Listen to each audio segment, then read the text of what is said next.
En esta radioemisora presentamos Llaves para vivir con éxito, a cargo del internacionalmente conocido maestro de la Biblia y escritor Derek Prince, quien comparte su experiencia personal y ministerio cristiano en Llaves para vivir con éxito.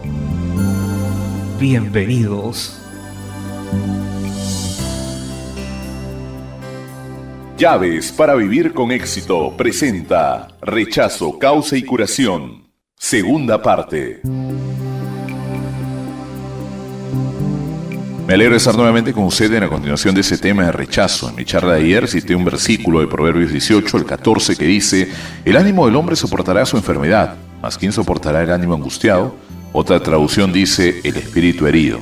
Expliqué que las heridas del espíritu van más profundo que la mente consciente. Está más abajo del nivel que realmente entendemos con nuestra memoria consciente. Muy a menudo proviene de alguna experiencia de nuestra niñez, pero debido a que nuestra mente consciente no puede soportar esa experiencia, la borra de la memoria, pero no del espíritu. De manera que la herida continúa allí, metida en el espíritu debajo del nivel consciente de la mente y la memoria. Y las escrituras dicen: ¿quién soportará el espíritu herido? Esas heridas quitan la fuerza, la iniciativa y la alegría de la vida. El rechazo es una herida que debilita nuestra vida.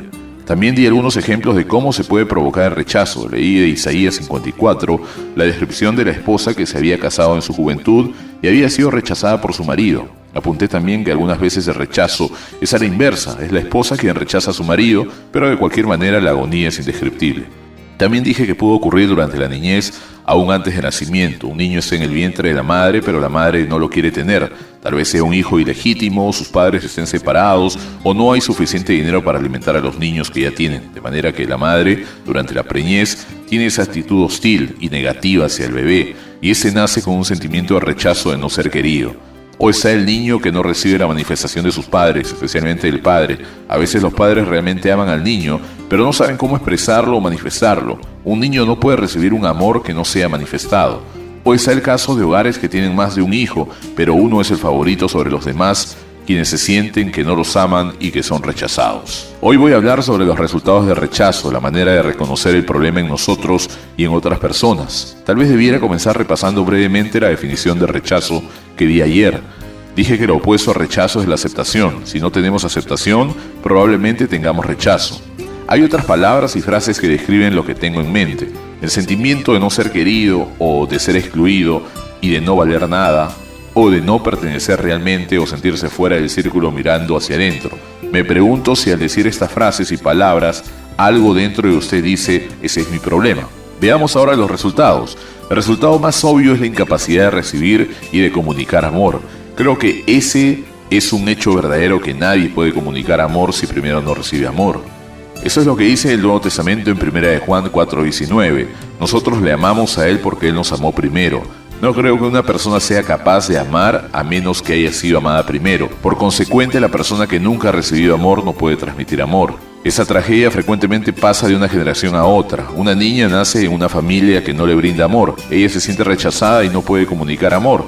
Al tiempo se casa, tiene una hija, no le puede comunicar amor a la hija, y la hija desarrolla el mismo problema de la madre, rechazo, y crece rechazada.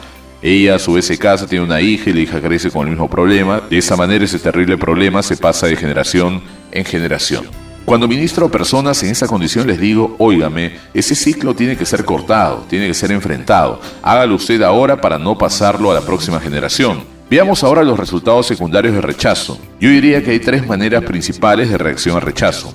1, darse por vencido. 2, soportar. Y 3, contraatacar.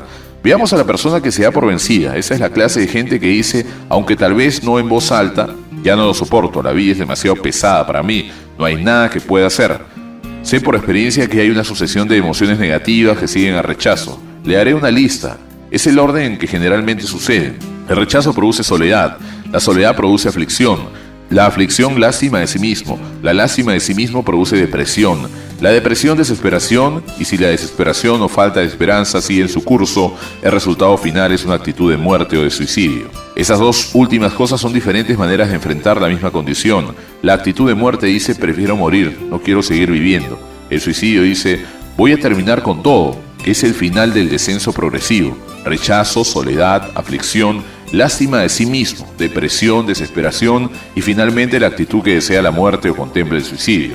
Recuerda también que además de las emociones negativas que he mencionado, por lo general está la influencia de demonios operando, va más allá de una reacción natural, es algo de lo que se aprovechan los espíritus malignos, los atormentadores y los destructores. Ese es el primer tipo de reacción al rechazo, la persona que se da por vencida, la que dice no hay nada que hacer, no puedo pelear, me doy por vencido. El segundo tipo es la persona que soporta aparentemente no se da por vencida, erige una defensa pero realmente es una fachada, algo que encubre la lucha y la agonía interna que verdaderamente están allí. Quizás una palabra para describir esa actitud sería indiferencia, a veces asociada con cierto tipo de alegría superficial. La persona aparenta desenvoltura, tal vez sea locuaz, pero hay cierto sonido metálico en su voz. Si es una mujer se sobrepasa en el uso del maquillaje, hace muchos ademanes y su voz es un poquito más sonora que agradable.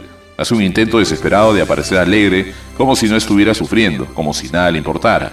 Lo que está diciendo realmente es lo siguiente: yo fui herida una vez, jamás daré otra oportunidad para que alguien me vuelva a herir, y erige una defensa interna de indiferencia, de alegría superficial, que realmente es fingimiento. Si usted observa a estas personas, encontrará miles y miles así. El tercer tipo de reacción es la persona que contraataca, se vuelve un peleador. El orden en que se desarrollan las cosas van más o menos como esto: resentimiento, odio, rebelión, y la escritura dice que la rebelión y la hechicería son gemelas. De la rebeldía al envolvimiento con el ocultismo es solo un paso lógico. Hubo básicamente una generación de jóvenes que crecieron en los años 60 que caminaron así: resentimiento, odio, rebelión y luego el ocultismo. Su resentimiento no se debió a privaciones materiales, sino a que se les negó verdadero amor, especialmente de sus padres. Por lo general eran niños nacidos en hogares acomodados, tuvieron una buena educación, tenían casas, carros, hasta albercas, pero lo despreciaron todo porque no tenían el amor expresado de sus padres, especialmente el amor del padre, y reaccionaron con el resentimiento, el odio, la rebelión y terminaron metidos en el ocultismo. Conozco un joven que cuando tenía 12 años una vez estaba junto a su madre mientras hablaba con una vecina y le dijo que el niño se parecía a ella. La madre le dijo algo como que no le importaba mucho. El muchacho corrió a la casa, se tiró sobre la cama, lloró como media hora, luego salió corriendo donde estaba su madre. La miró en la cara y le dijo: te odio.